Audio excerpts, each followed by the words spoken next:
loob ng marriage at sa loob ng tahanan, may isang isinabuhay na ang pagdaramot sa asawa.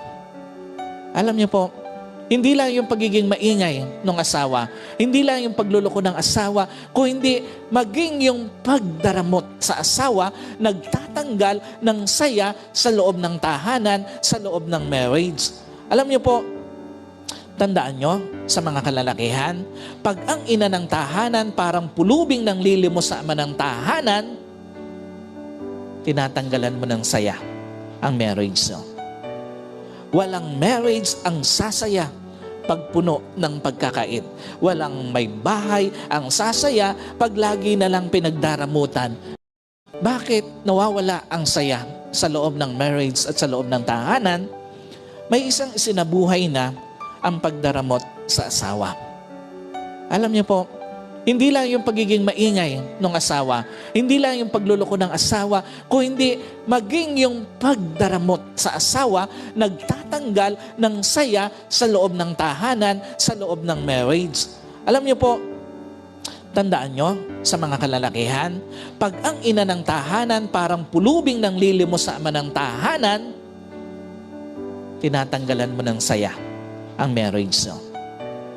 Walang marriage ang sasaya pag puno ng pagkakait. Walang may bahay ang sasaya pag lagi na lang pinagdaramutan. Bakit nawawala ang saya sa loob ng marriage at sa loob ng tahanan? May isang isinabuhay na ang pagdaramot sa asawa.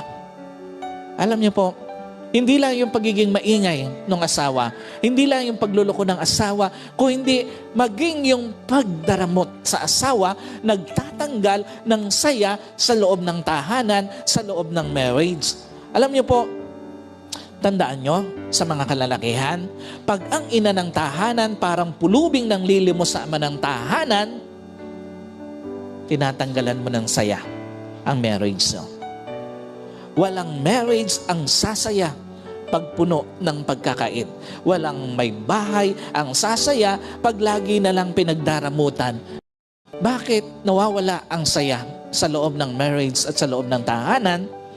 May isang isinabuhay na ang pagdaramot sa asawa. Alam niyo po, hindi lang yung pagiging maingay ng asawa, hindi lang yung pagluloko ng asawa, kung hindi maging yung pagdaramot sa asawa, nagtatanggal ng saya sa loob ng tahanan, sa loob ng marriage. Alam niyo po, tandaan nyo sa mga kalalakihan, pag ang ina ng tahanan parang pulubing ng lilimos sa ama ng tahanan, tinatanggalan mo ng saya ang marriage nyo. Walang marriage ang sasaya pag puno ng pagkakait. Walang may bahay ang sasaya pag lagi na lang pinagdaramutan. Bakit nawawala ang saya sa loob ng marriage at sa loob ng tahanan? May isang isinabuhay na ang pagdaramot sa asawa.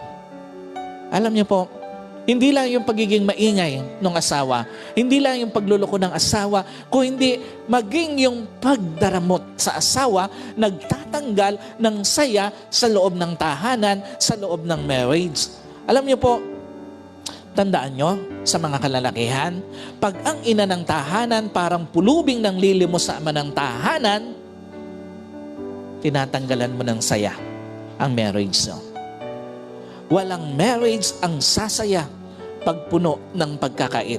Walang may bahay ang sasaya pag lagi na lang pinagdaramutan. Bakit nawawala ang saya sa loob ng marriage at sa loob ng tahanan? May isang isinabuhay na ang pagdaramot sa asawa. Alam niyo po, hindi lang yung pagiging maingay ng asawa, hindi lang yung pagluloko ng asawa, kung hindi maging yung pagdaramot